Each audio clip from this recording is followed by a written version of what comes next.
Today we're going to talk about the shoulder complex. The shoulder complex consists of three different joints: the glenohumeral joint, the sternoclavicular joint, and the acromioclavicular joint. The glenohumeral joint consists of the head of the humerus and the glenoid fossa of the scapula. So this is the glenoid fossa of the scapula. This is the head of the humerus. Together they make up the glenohumeral joint.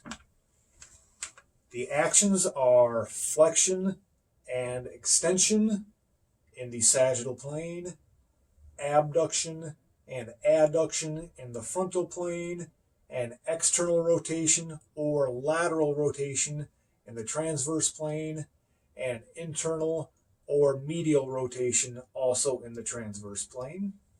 If we look at the axes, the sagittal plane motions of flexion and extension happen along an medial lateral axis. Abduction and adduction occur along an anterior posterior axis.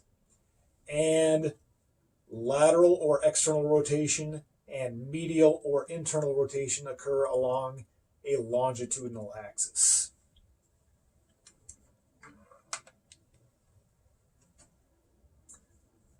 The acromioclavicular joint consists of the acromion of the scapula and the acromial end of the clavicle.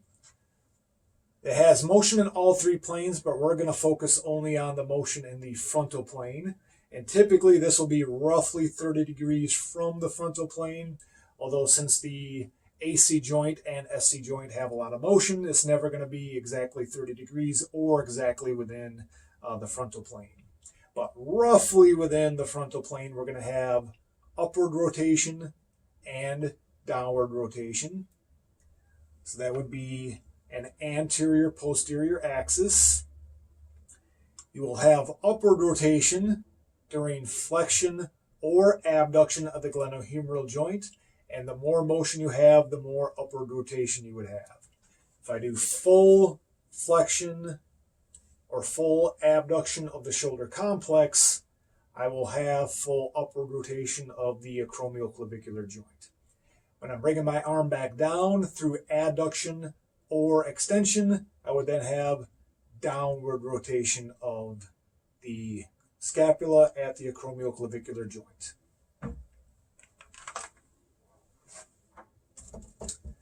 Then we have the sternoclavicular joint. So that will be the sternal end of the clavicle and the manubrium of the sternum. So the main motions there are going to be elevation and depression of the clavicle at the sternoclavicular joint. So those would be frontal plane motions along anterior posterior axes, and then protraction and retraction, which are actually motions in the transverse plane. So if we look at it like this, so this is a transverse plane view. I have protraction and retraction. So that would be along a longitudinal or vertical axis. Now during elevation, if I go high enough, I'm going to have a posterior rotation. And if I go back down, I will have an anterior rotation. So that is a sagittal plane motion or a group of sagittal plane motions, but they only occur with elevation or depression. So elevation, posterior rotation, depression, anterior rotation. But for simplicity, we can just focus on elevation and depression. Again, elevation associated with flexion or abduction, and then depression associated with adduction or extension. Protraction of the SC will actually be associated with internal rotation, and retraction will be associated with external rotation.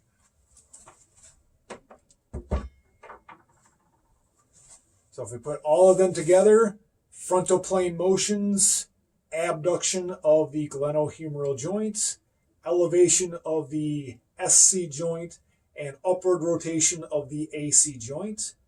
If I come back down, I have adduction of the GH joint, depression of the SC joint, downward rotation of the AC.